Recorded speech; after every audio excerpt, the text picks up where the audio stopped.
So this is the entrance to my studio. Got a nice little painting right there. You got a dragon head up there. And then this is the main area. I have my drum set over here. This is a Schecter Demon electric guitar. It sounds very nice. Tonewood is a lie, just throwing that out there. But it stays in tune, and so far everybody that has recorded with it has made a lot of compliments, and it feels very comfortable to play. That's the bathroom over there. And then this is my desk number 2. So this is an 88 key Native Instruments piano. And then I have the ultra wide and then the Kali Audio LP6s. Very much recommend these.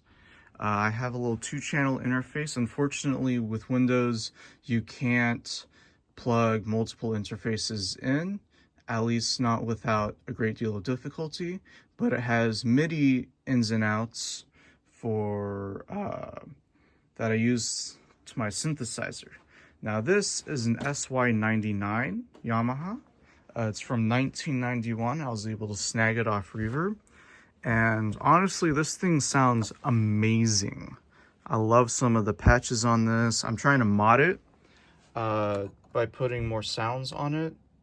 Unfortunately, that has been quite a hassle to figure out. If there's anybody that can help me mod it so I can add more sounds to it, that would be awesome. But right now, this is the first patch that I have. The synthesizer sounds.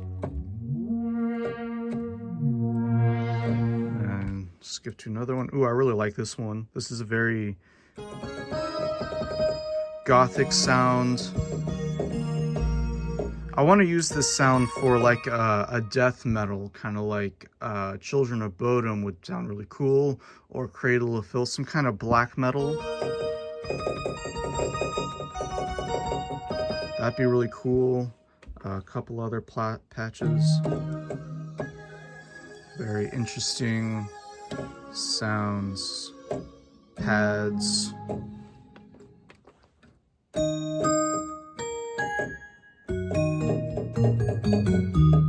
Very 80s. It's a very 80s and 90s sounding synthesizer.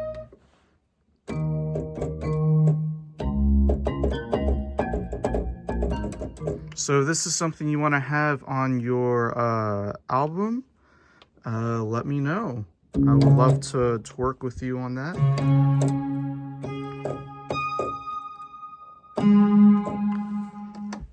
Over here is my main desk. That's a 49 key Native Instruments.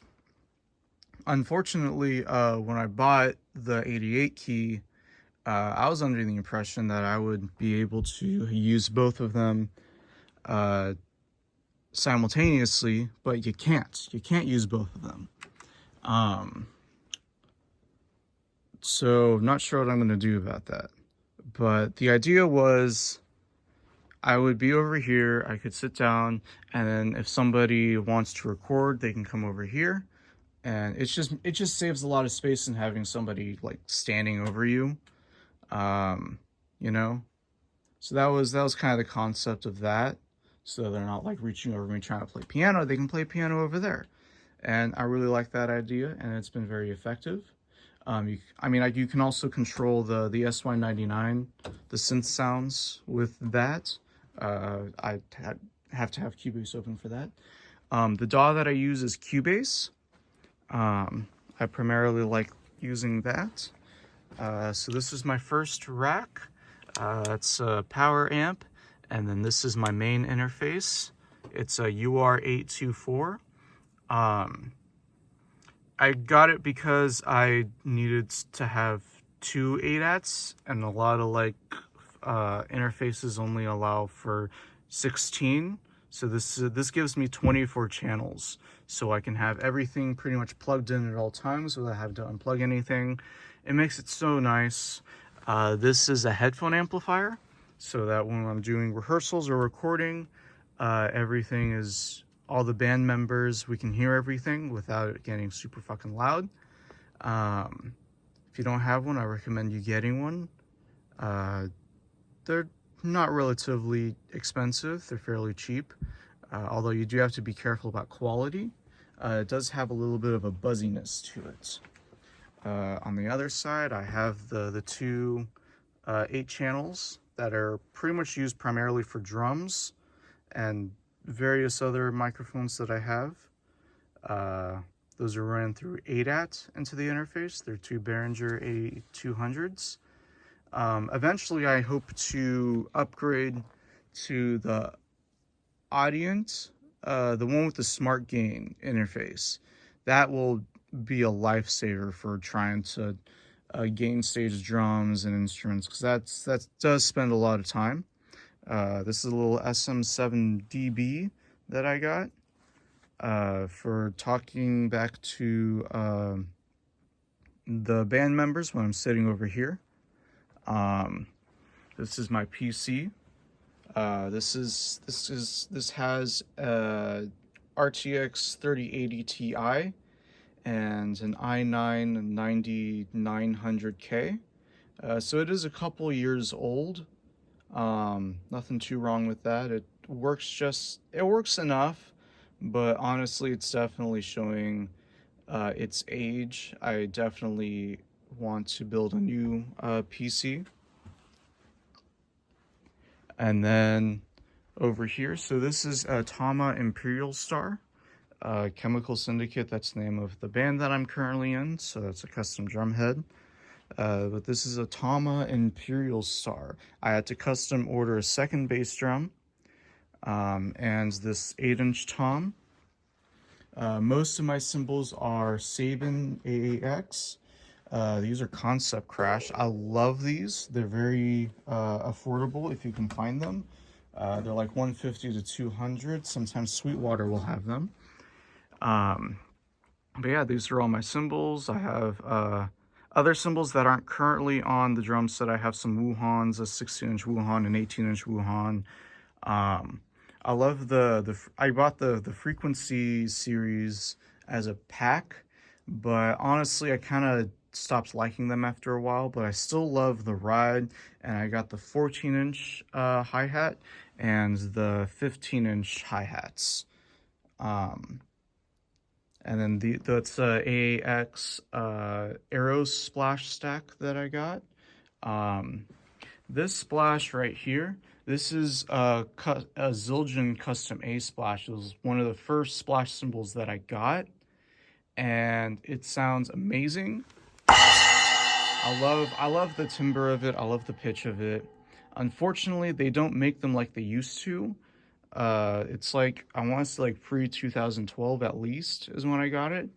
Because that's a newer one, and it sounds a lot more dull and not sharp. For snare drum, this is a D drum birch snare.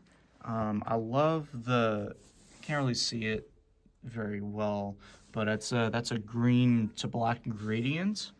It's the Dominion birch drum set. I was looking into that one as well to get from my studio for a recording drum set. Right now, this is I consider this my live drum set, just because it's very hard to record with a little bit sometimes. I mean, I'm also inexperienced with drum recordings, so I'm growing in that realm. So it's just taking a lot of patience right now to get a good sound out of it. Biggest issue right now is hi-hat bleed. Always watch out for hi-hat bleed. For some reason, they're really loud. So it might just be the hi-hats that I currently have. They just have that volume to them, but they sound gorgeous live. I love those hi-hats. They got a nice crispy sound to them. And then this is the Tama Imperial Star snare that came with it. Came with the drum set. This is a little Pearl 10-inch that I bought, because before I had this one, I was trying to put together like a little live cocktail kit, so that it made it easier for teardown, setting up, something that worked really well for a little bit, but eventually I got the Imperial Star with the 18-inch kick, and like I said, I custom ordered the second one. I have a sword, which is perfect for cutting up the sound. That's a joke. As you can see, my favorite color is green. I love green. I know the camera doesn't quite pick it up quite as well as I would hope, but I like green. And then this is the vocal room that I put together. Fortunately, things like falling down, but I like this light. It's got some RGB lights. It's kind of like a purple. Anyway, so for recording stuff, I put a monitor in here and a camera. That way I can see the person recording their vocals. I can tell them if they're too far or too close from the mic.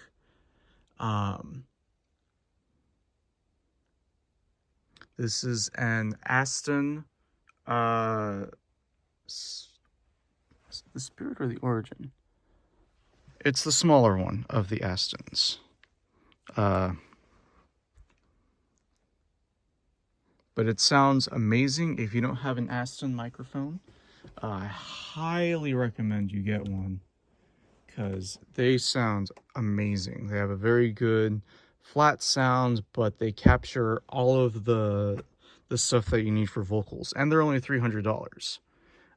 For this one was $300. Yeah, things are just kind of falling off the walls. It's a pain in the ass, that's for sure, but it's all coming down soon anyway. Sucks, but it is what it is.